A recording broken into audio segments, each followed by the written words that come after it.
Konnichiwa, YouTube ninjas. This is OnlyOneShinobi bringing you a look at a new beta game. This is Archeage closed beta. I've been waiting to play this game, but been debating whether or not I should pay for it. And then I got invited to the Blood and Bounty beta event number 3. So I'm really excited to play this game, and I'm bringing you just sort of a first look here. My pass is only a couple days, I only have a few hours to play really, so hopefully I can get a lot of content out in that time. So just bear with me, it's not going to be a tutorial, mostly just a first look, first impressions as we go through the game and see what it's about. So in this episode, just bringing you character creations. So here we have the Nguyen, so I guess sort of humans, they said conquerors of the continent. They look pretty nice, I suppose. I looked up, did as much research as possible. It looks like their traits are kind of minor here. The Nguyens get what looks like double stats when they're resurrected and reduced construction time. So if you're looking to build faster, it might be a good choice for you. Here we have elves. Kind of like their armor, it looks cool. And they're a little bit robust, as you can see. Kind of interesting for elf body shape. Always figured them to be slender, but see, they also on the Nguyen continent, they can swim faster. Looks like, yeah, swim faster, about 5%, and hold their breath longer. So if you're doing, I don't know, any sort of maybe pirates or any sort of aqua farming, these might be a good choice. Then these Firins, some kind of cute face, I suppose. These cat people. Kind of interesting race, I think. It looks like they have a decreased fall damage, and they can climb faster, so it's kind of interesting. They look a little bit ferocious. The women are cute, look at her eyes. And then the Harani, which is sort of their, looks like an Asian race, maybe based off of Chinese type clothing here. And it looks like they can recall a little faster. It looks like reducing the cast time of recall or cooldown on their recall ability 30%, and reduced time for logging and herbs and things like that. So maybe a good farming race. I'm gonna go ahead and play with Harani. I mean, I live in Japan. The name is OnlyOneShinobi, so we're gonna go ahead and take a look. And maybe we'll play a male race, so let's take a look. I did play around with these options the other day.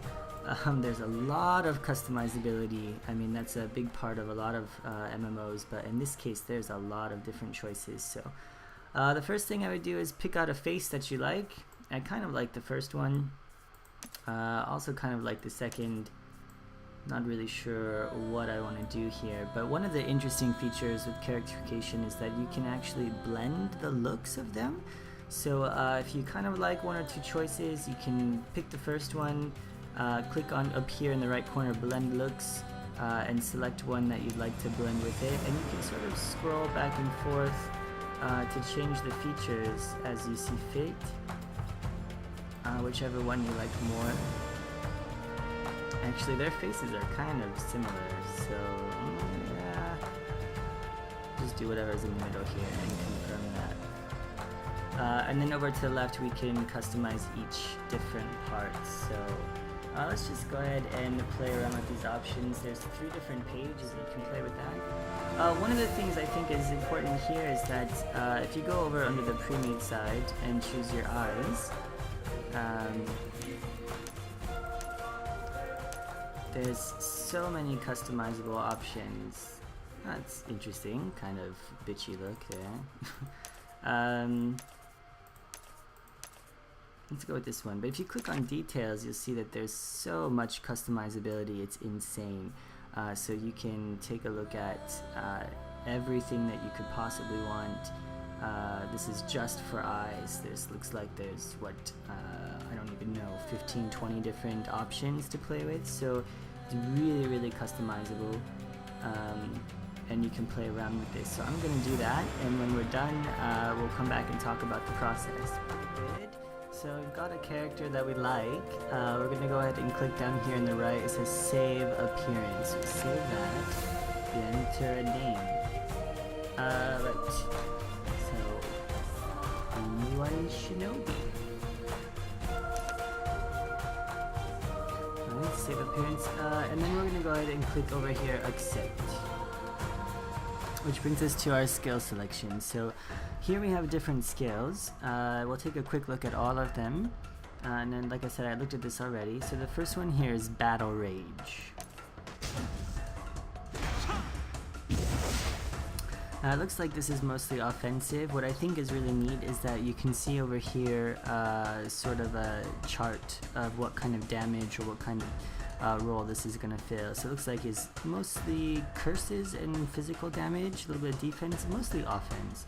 You can see some examples of their skills. So for example, triple slash, which is 3 attacks, some combos down below, frenzy, looks like, what is this, a buff, and battle rage, whirlwind slash, which is AoE maybe. So it's good for melee damage, melee curses, things like that. Next up we have a sorcery. Looks like this is, you know, basically your mage tree. And this gives you some examples: flame bolt, chain lightning, and meteor strike. This is mostly magic damage. Sorcery tree. You have archery, pretty much what it says it is. And this has things like piercing shot, missile rain, which is AoE, intensity, looks like a buff, and this is all physical damage.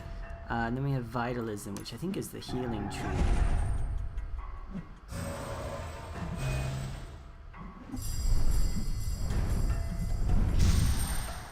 Alright, so it looks like healing, a little bit of cursing, a little bit of magic damage.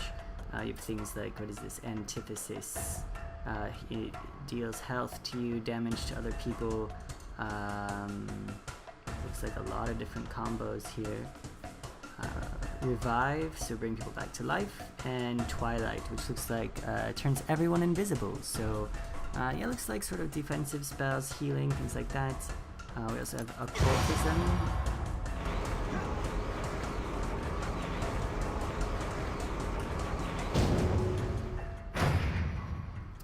Which I guess is kind of like maybe like necromancy. I'm not really sure. It says here she can gather fallen heroes, and then her followers summon the power of the fallen to inflict magic damage.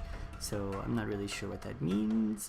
Looks like curses, magic damage, things like crippling, which is move, speed, and damage. Absorb life, summon wraith. Yeah, so it looks like sort of like a necromancer tree, necromancer type abilities. And then finally shadow play. And this is a lot of stealth, maybe melee, looks like physical damage, curses, stealth is what we're looking for here. As a shinobi, you know, gotta try to be a ninja anyway. So toxic arrows, 4 attacks in succession, shaken target combo, shadow step, teleport behind someone. So we're gonna go ahead and go with shadow play.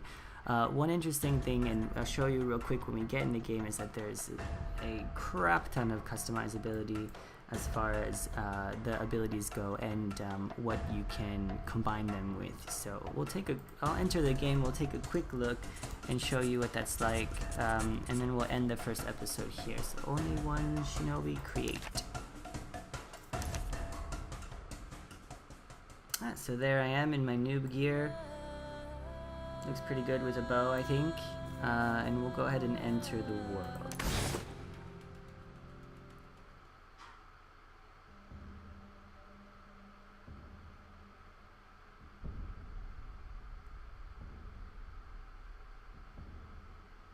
Harani never fight a battle they cannot win.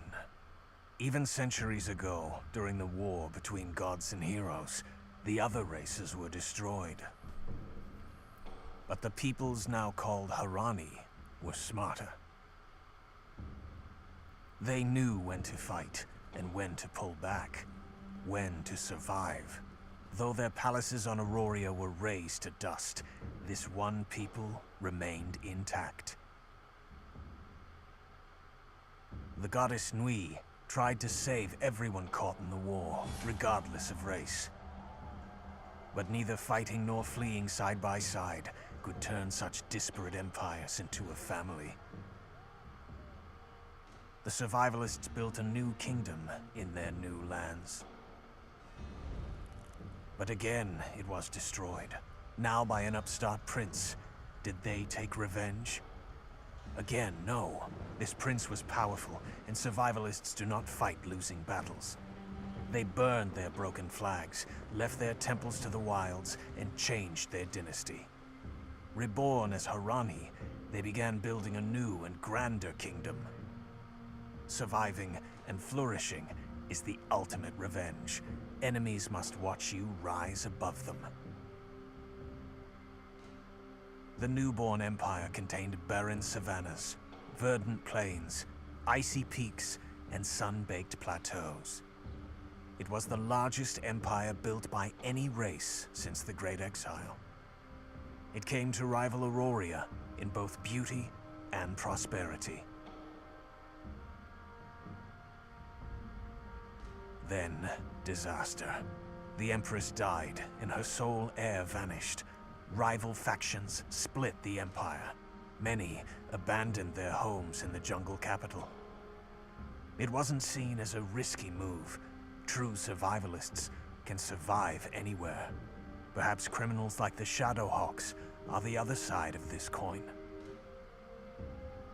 They too do whatever it takes to survive, to profit, to flourish.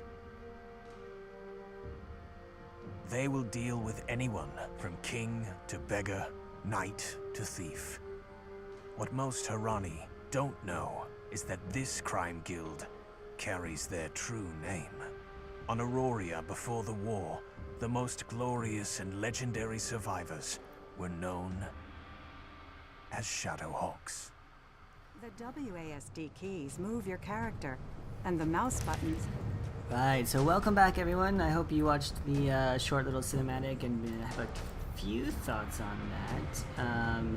That was kind of cute actually. I like that they didn't go for full CGI cinematic, and I'm glad that they put voice acting in. So I just got done testing out the Black Gold series, the Black Gold open beta. If you haven't seen that, you should check it out. But they don't have any voice acting. It's all text, which was kind of a turn off for me. So that was pretty good. I liked the voices. And the sort of comic book style was nice, I think.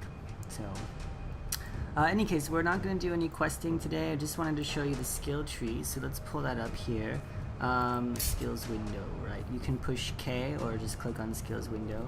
And the one thing is there's not really any classes, right? There's just sort of categories or specializations. For example, we chose Shadow Play as our beginner. And you'll see here we don't have any available skill points, but there's a lot of different skills here to choose from, and you actually choose which skills to learn and which skills to level, which kind of gives you a lot of options here. And you get to welcome back guys. Sorry about that, I was definitely lagging, so I had to restart. Something happened, something bugged, and we were talking about skills. So we were talking about, how you can add 2 different skill sets, 3 skill sets together and make any sort of character that you might want, which is highly customizable. I'm sure there's going to be a lot of builds out there that are completely useless, so do a little research before you get started, because there are things like combos. For example, this one, Overwhelm, triggers a leap forward and stuns them. But then also does combos, right? So marked targets are tripped, additional damage on marked targets, increases duration of trip and stun, etc. on enervated targets. I don't know what enervate is, but if you can cause that status with different skill sets, then you can kind of chain all this together to make an effective build. That's the idea. I also wanted to take a quick look here at proficiencies. These are sort of your jobs. They have interesting things like husbandry, or larceny. So if you want to be a thief, you can go be a thief. Just keep in mind that you will be arrested eventually, and you'll have to work your way out of prison, which is kind of interesting. I don't have time to get into that for this beta event, but we'll find out. So there's that. There's a lot of different proficiencies as well. So that about does it for this episode, just the first episode, character creation. I know not very exciting, but if you liked it, if you want to see more, join me in the next video, and we'll start questing together on our path to become I don't know, Lord of Archeage? I'm not really sure. But anyway, for today, that's all. So Shinobi out. Thanks for watching.